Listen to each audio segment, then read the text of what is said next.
Oh, hello, everybody. Welcome back to another episode of We Got Balls. And today, folks, if you are a person with a religious background, you want to listen up to this conversation because we're going to talk about how the church handles sexual abuse and a number of things, but specifically how the church addresses issues of sexual abuse. And let me just say, Scott, it goes a lot like this. Exactly. Just Or that right there. as I like to say, get your rug out and sweep everything under it. That's it. We're going to bring to light all the dirty details that you may have missed when you've been dealing with sexual abuse and sexual harm in the church. So stick around.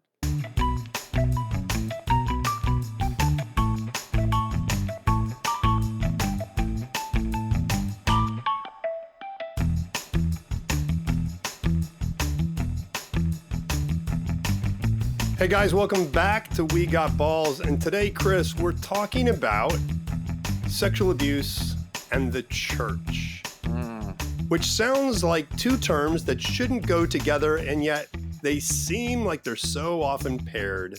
Oh, they're just strange bedfellows, Scott. That's just what they are. They tend to crawl in bed together and show up at the same time. And let's put a little bit of context on this, right? We do a lot of story work with guys. And what happens most often when we look at the dynamics of spirituality and sexuality? When do they tend to show up in a person's story? They tend to show up, in my experience, Chris, at around the same time. Wow. How does that happen, Scott? I wonder. It is odd that as I begin to discover the magic powers of my penis, I also discover the magic powers of Jesus. So That's right. God gets big, and my purpose is just painted all over the wall. And I find life. I find life in multiple ways. maybe there's a linkage there. I Maybe I don't know. Maybe God really likes sex in our. Oh, amazing. Why would he have oh, wait, he created it. That's right. So when we're talking about this, I think what's really important to kind of start the conversation is before we call people out, before we start exposing things that are really hard and shameful and dysfunctional and chaotic, whatever adjectives you want to put in that, let's take a moment to acknowledge that there really is a goodness in both these things. There's a goodness in both sexuality and there's a goodness in spirituality. There's a goodness in finding purpose and connection with who you are and what you're meant for. And there's a goodness in connecting with your own body and others' bodies in a way that can be safe and mutual and very generative. It's creative, right? Literally, if you use your body in the way that it was intended. And let me say, based on Arthur Brooks and Oprah Winfrey's excellent book, Build the Life You Want, the art and science of being happier. There you go.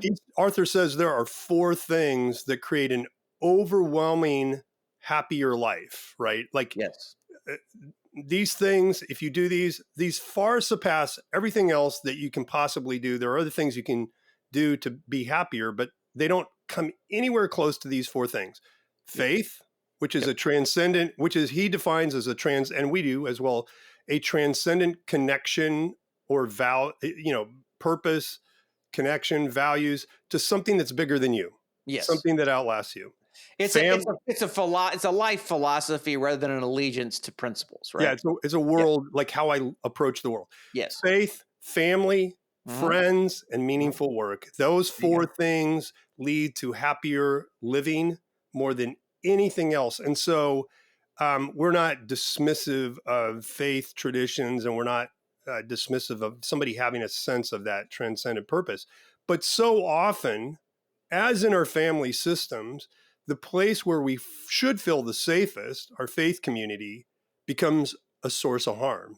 It does. And I would say that, when we start to engage our stories, we're talking about our experiences with other people, primarily our mother and father growing up in our family system, but we can't ignore our relationship to people in our faith community, a pastor, a youth pastor, a Sunday school teacher, Yep. because it's often in those contexts that sexual harm and sexual abuse occurs. And again, I'll stress the category distinction that we've been making. You can be sexually harmed without being sexually abused, but all sexual abuse is sexual harm. So there is a difference Yep. in the way we're approaching this particular issue. But I'd also say then too, there are two aspects of faith tradition that have to be addressed in our stories. And the first is kind of the history of how sexuality develops in your faith community, because Yeah. that's a story that influences you. Yeah. And if your faith community has a scripture, like we're Christians, so we use the Bible, there's also stories about sexuality that come in your faith tradition literature. And that Wait, has to wait, be wait, engaged wait, too. wait. Hold up, hold up, hold up. Are you telling me that there is sexual abuse in the Christian Bible? That's how we're supposed to live our life, Scott. We're supposed to pattern ourselves after these people, and yet there are stories of what? Sexual abuse in the Bible? Yeah, yeah. I don't know if I can finish this conversation. We may have to just cut it short because it's mind boggling to me. Why would you put that there? That's not good. Sexual abuse is bad. Let's just say that just right up front. We agree with that. I think universally everyone agrees that sexual abuse is a very harmful thing. So why would you put something like that in a book that is a model for faith? Well, because it actually becomes a necessary part. Sexual transgression or breaking the rules actually becomes a part of how in most faith traditions you learn and grow. What? Okay, Yeah. this is a new thing. Yeah.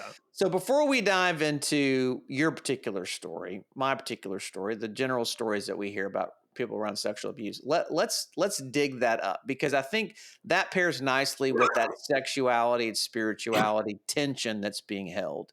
It kind of is in the same faith growth family, which is, in order for me to actually have substantive change in my life, I have to experience loss or pain or struggle. And usually it's never at my own hand. It's usually coming from somewhere on the outside. Yeah. And sexual abuse is a particular type of pain and loss that creates massive amounts of confusion because it fuses this idea of the goodness of my body being betrayed and taken from me, and also the arousal in my body being heightened. So I have both these things going on in my body, right, in this experience, and I don't know what to do with it. I don't know how to make sense of it. And I think that's very similar to the way people experience spirituality. I remember when I was young, I used to go to youth camp. You ever go to youth camp when Oh, you yeah. were a kid? Yeah. So these kids would go forward and make these professions of faith, and they would be crying, they would be bawling, they would be torn apart, they would be agonizing about whatever sin or struggle that they were in. Sometimes they would do it ritualistically just for the attention, but sometimes it was genuine, and they would go down and they would have this experience, and it was gut wrenching and horrific in their tears. And then they would say, "Oh, that felt so good. I'm so glad to be connected." Hmm. So there's this duality of growth happening in both sexuality and spirituality that we just got to acknowledge as we have this conversation is messy. Wow. You just opened a can of shit right there, because Yeah, I was thinking about how you were describing that, and it felt like in my body a sexual arousal and release cycle. it does. It does. It absolutely does. And how much of our religious life is oriented around this build up, build up, build up, build up, the tension, build up, Yep. release. Release. Ah, And then there's the peace and the afterglow. And then I need another one. I need another one. Right? yeah. And oh man, wow, that hit me like a ton of bricks. And where does that begin? And I think it begins at the very beginning, because you Yeah.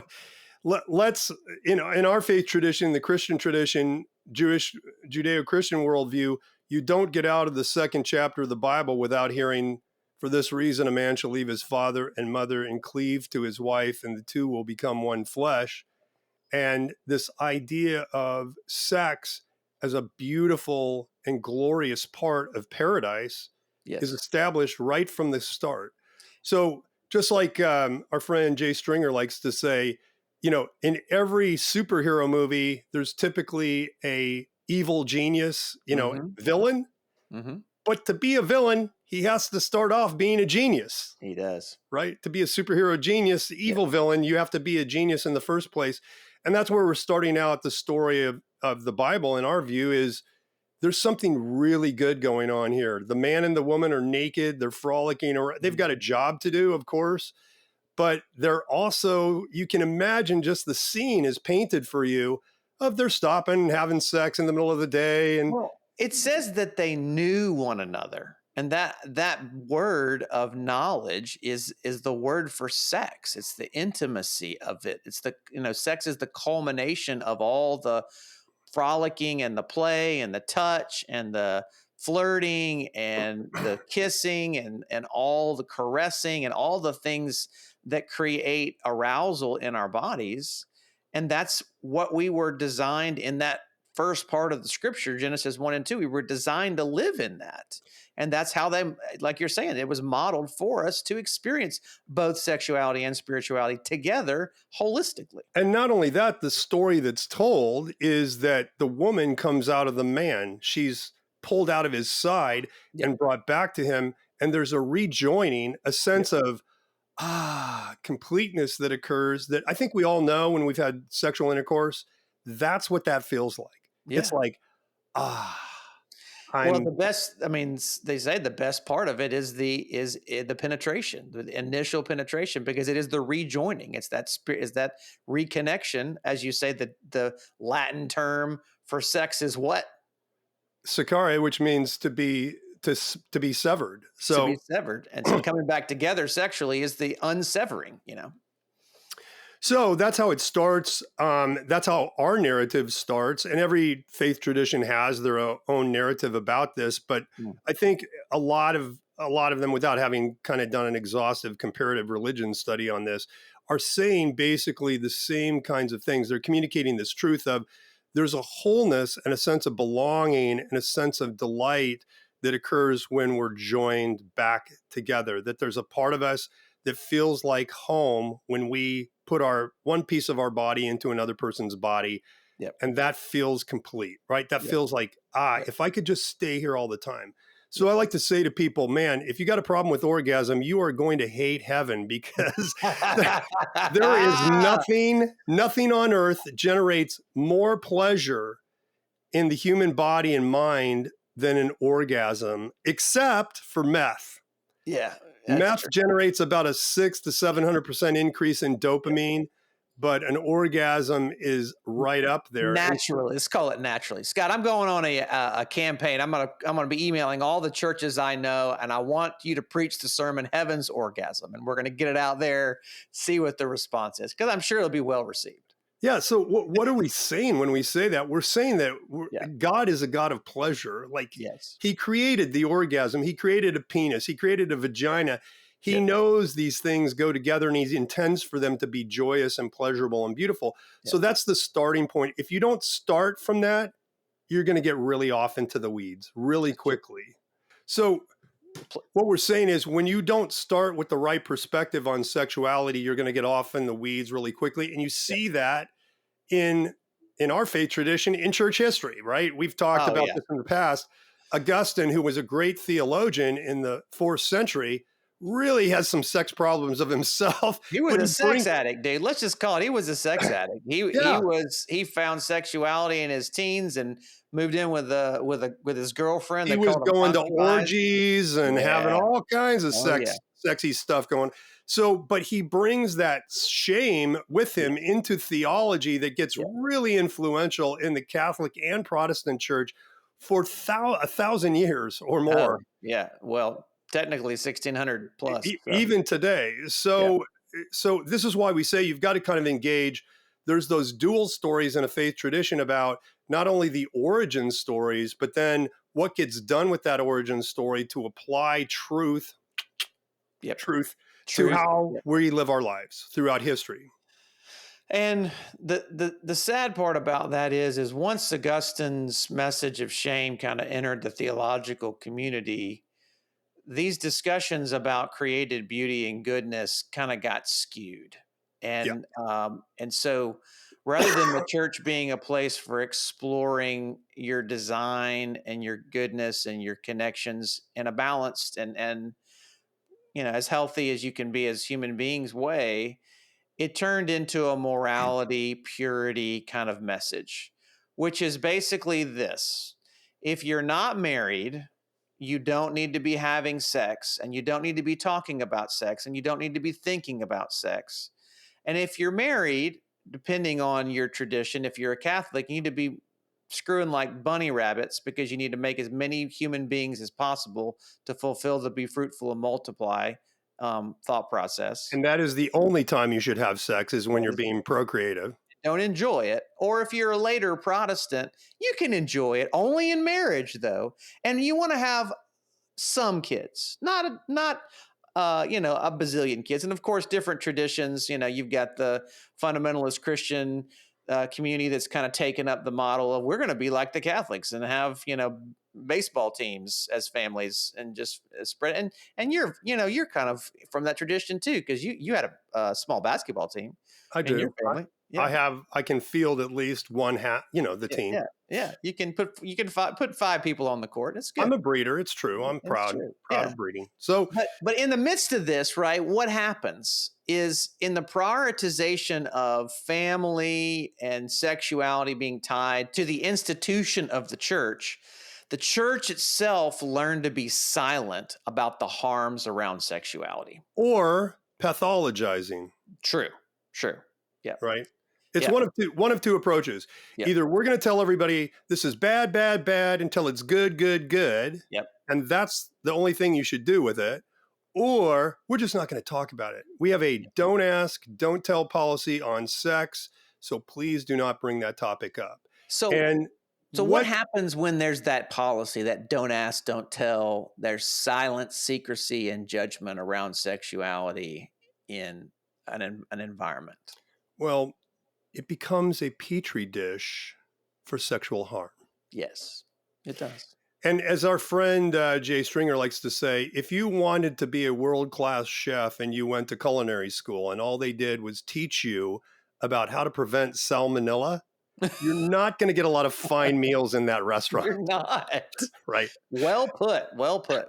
So I love that analogy that he makes, because that is exactly the way the church has, for the longest part, approached sexuality. Now, I will say the Catholic Church is probably way ahead of the Protestants on this in the last probably 50 years. Do you know why that is? Because I don't know. Pope John Paul II wrote the Theology of the Body. Oh, that's where I was going with that. Yeah. Yeah, Mhm. yeah, Yep. yeah, absolutely. Talk And more about that. and that is a very good theology, Very, actually. very Right. good. Yep. So we're pro theology of the body, pro Catholic on that issue, and thank you for doing that, Pope John Paul II, because Yeah. it was much needed correction. But here's the problem: that infrastructure of silence and pathologizing sexuality has already been in place for 1600, Yeah. 1700 years, Yep. and it's done a tremendous amount of damage. So how would you say, Chris, that you've seen, or you've kind of witnessed the damage that approach of either silence or shaming, or both? I mean, you can't, when you're silent, you're shaming it too, right? Because you're Yeah. not saying anything about it. So how does that end up showing up in people's stories? I think you can approach it from two different levels. I think you can approach it from a leadership level, and you can approach it from a perpetrator level. Well, maybe not perpetrators, or let's just call it. Let's approach it leadership and victim, because perpetrator kind of falls somewhere in between those two. So let's start with the leadership level. The reason that Me Too exists as a culture is because we're finally calling out people who've been abusers and perpetrators. And there's a lot of gray area in this, but especially in the church, the Catholic Church. The movie Spotlight was directed at this. How there have been a lot of Catholic priests who were abusive of children and manipulative, and there's a ton of Protestants who are the same.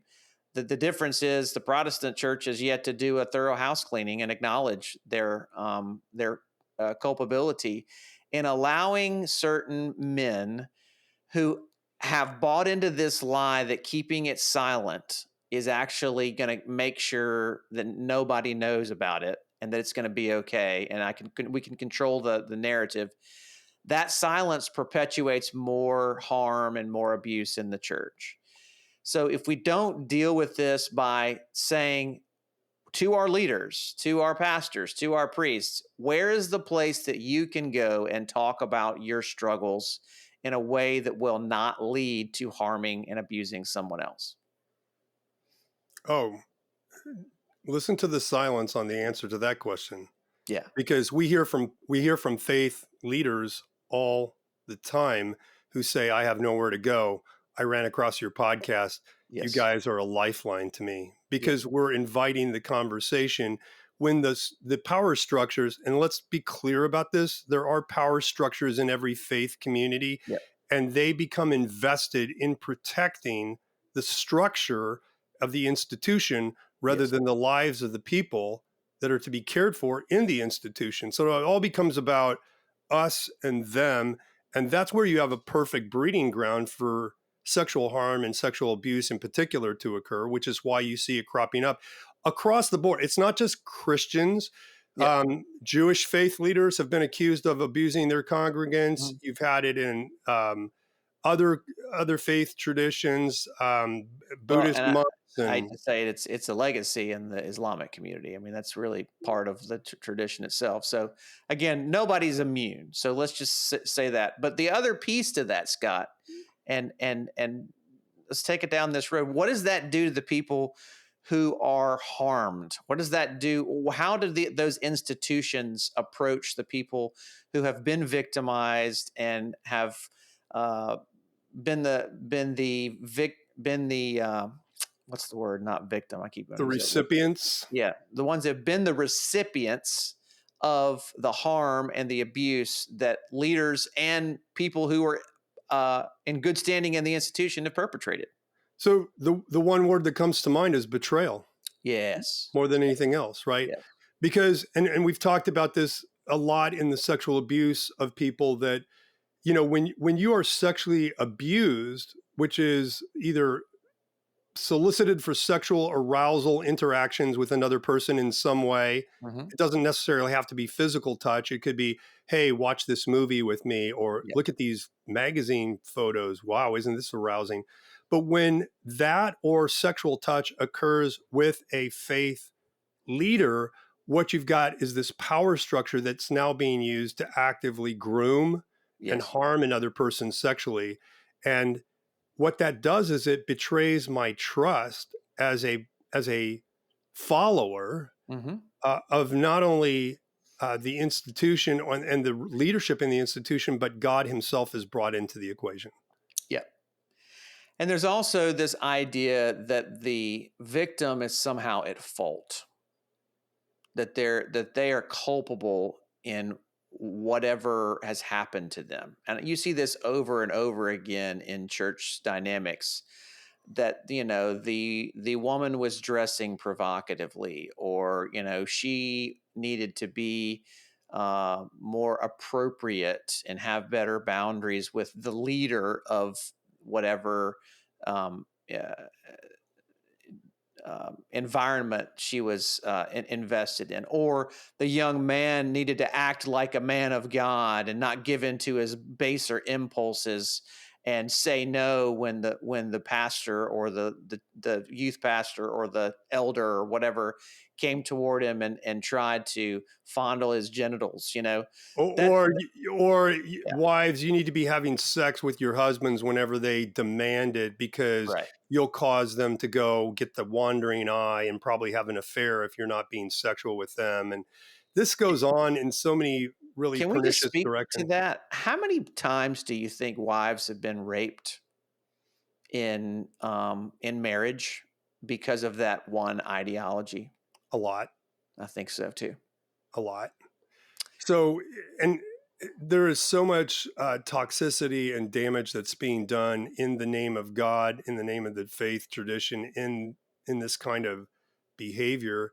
And what does it do to the human heart? It teaches Oh. me not to trust, right? And it confuses me about who I am and what I want. It twists my sexuality and my spirituality up into knots that are difficult to disentangle because, as we said earlier, in brokenness, those two themes tend to come together and kind of be valuing the same things. And yet now I have pain that is leading me nowhere on top of it. I have Yeah, trauma. yeah. And, Chris, my own personal story on this is I have experienced both sexual harm and sexual abuse in the context of my faith community. Mm, I was sexually abused by two older men right after I put my trust in Jesus when I was mm, 17 years old. mhm, These guys were older than me. They were leaders to me because of their position in leading the Bible study where I came to know Christ, or offering me some kind of secret about more that God had for me. And they used their positions to gain access to my heart, to use my body, and then it damaged me. But I never really stopped to consider how those experiences really shaped my view of God and whether I could trust others or not. So it's taken me a long time to kind of deal with the spiritual abuse side of my sexuality. And then going into college, I ended up gravitating to a very, very strict and kind of rigid Christian group where the other side of the equation was experienced where it's just you can't even masturbate or you might even lose your salvation. yeah. And the hypocrisy that was involved in that I discovered later was all the leaders were masturbating and projecting their shame and their guilt about doing that on all of us young guys in particular. And what hypocrisy, right? And Well, so and again, it goes back to that idea that there's no place to be vulnerable. The structure itself is built around invulnerability and performance.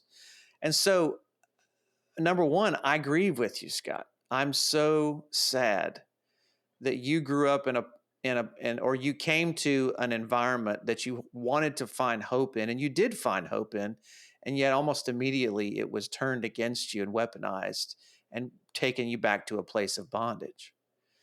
And I think that's the perplexity of this conversation is we want there to be communities of faith that invite people into goodness and beauty and connection, but so many times because of this handicap within the churches themselves and the harm that's perpetrated through the silence and secrecy and judgment around sexuality in the church, that there is not a place for people to be known and seen and loved, irregardless of their struggle. yeah. And just to be fair to the faith communities, we make a big deal about all the, and people that want to get really critical of faith communities often use this as look at all the hypocrisy and Yeah. sin that's in your the Christian church, and you guys claim to be better than everybody else and you're not. And there's validity in that argument, but I would turn it back around and say let's look at purely secular institutions like Congress or the government, or let's look at the military, or let's look at schools. There are more sexual abuse instances between teachers and students than there are in congregations, but they don't get quite the press because, frankly, people expect people of faith traditions to be better than we actually are. But Well, that's part of but that message that we Scott, communicate is we're we need to better than be. everybody else. We need to be because we claim to know the truth. Yeah, And if institutions that claim to know the truth do the opposite, that's literally what is spelled out in Romans chapter 2. That's why Paul says people who know the truth and transgress it are worse than people who don't care about the truth and do whatever. And that's the real issue that we're trying to address here is if you're religious, what we're really doing in this conversation is we're repenting Yeah. as faithful people, to say we're sorry that people that shared our belief system would even dare to say that they can use your body, can use your heart, and then turn around and try to make you feel bad about it. But what do you do, Chris, about the reality of the matter is that everybody who's a leader in the faith tradition is just like everybody else. They're not really subject to bypassing all of the temptations and all of the sexual struggles that everybody else goes through. And when I look at Jesus' words, for example, in the Sermon on the Mount, he first of all talks about anger and says, if you're angry with your brother, it's the same thing as murder in terms of the intent. You're character assassinating another person. And then he links that to lust. If you look at another person and lust after them, you've committed adultery. The root of adultery is lust, and the root of murder is contempt. What's the point? Isn't the point we're supposed to be different? Or The point is faith, Scott. The point is faith. Is that the understanding of faith is complex and messy, and that whole section of scripture is about defining faith in all its various modalities and defining what it is and what it's not. And what you're talking about is, how do we do this? Well, first we start in our own stories. Where in my story am I struggling to believe? How can I talk about that and acknowledge my brokenness with the people that are safe around me, so that the environment of vulnerability can be born? Somebody has to go first. We are going first in a lot of senses, Scott, because and we're willing to go there and speak our truth into the world so that others can say, I want more of that. I can do that too. and I think the other important part of this is the message that in particular Jesus gives in the Sermon on the Mount is not to say there are some people who have contempt and others that don't. There are some people that commit adultery and others who don't. No, he's saying you're all in the same boat. You all have We the all do. same issue. You We all all have contempt for one another and you all try to use one another for your own gratification. Those problems are linked in how Jesus is teaching about both of these issues. And starting with your story starts to ask the questions, when did I first begin to believe I Mm, can use another person for my gratification? mm, How is that linked to my ability to so quickly turn to contempt, mm. either for myself or for another person, when I don't get what I want? Yeah. See, that's the bigger message there, is not that some people do this and some people don't. It's that you all do this. We We all all do. do this. We So all what are we going to do about that? Yeah. To me, that's the quest for the truth that we're being invited on, is what is the truth about me, Yes. right? Because the more honest, the more I can engage my story of how I've been harmed, turns out that I can actually be more truthful about my incredible tendency to harm others. Mm, But if I don't do the work to be able to name how I've been set up to then harm, like hurt people, right? mhm. Yep. Yep. Betrayed people, betray people. Yes. Why?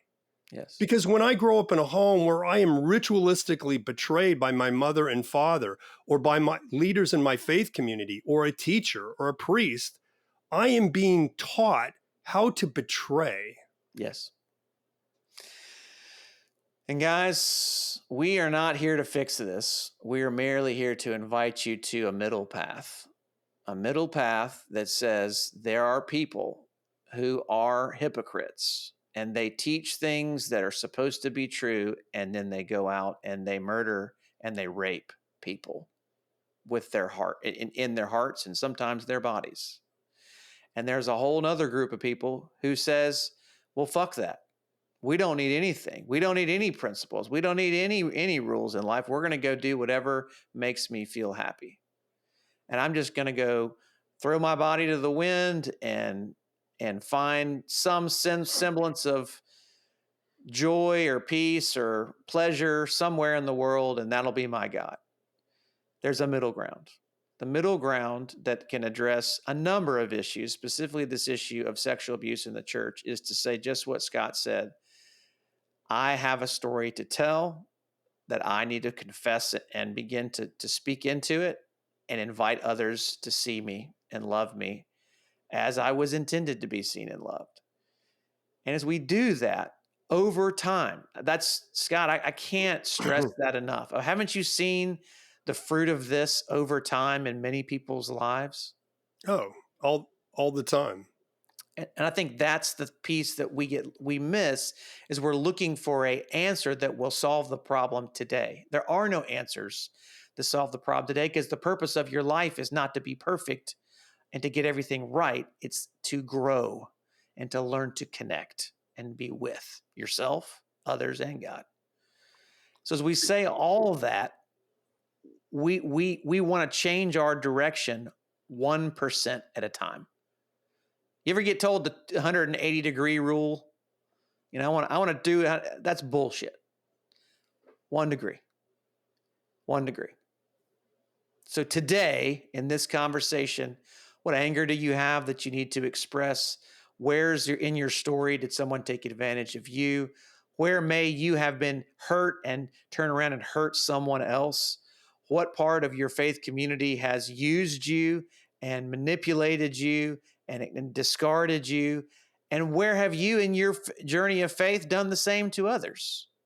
And all those things are part of your story. And they're part of all of our stories. Yes. And that's the message of our faith tradition is all these people are in there as examples and models of what it's like to live and grow and wrestle with your God, your faith tradition, to come to a place of maturity where you hold the tension of, I'm good, I'm created for goodness and beauty, and I'm also got some brokenness Yes. and some darkness in my life, and I need to be honest about both things. Yes. I need to hold those two things in tension if I'm going to be a mature person.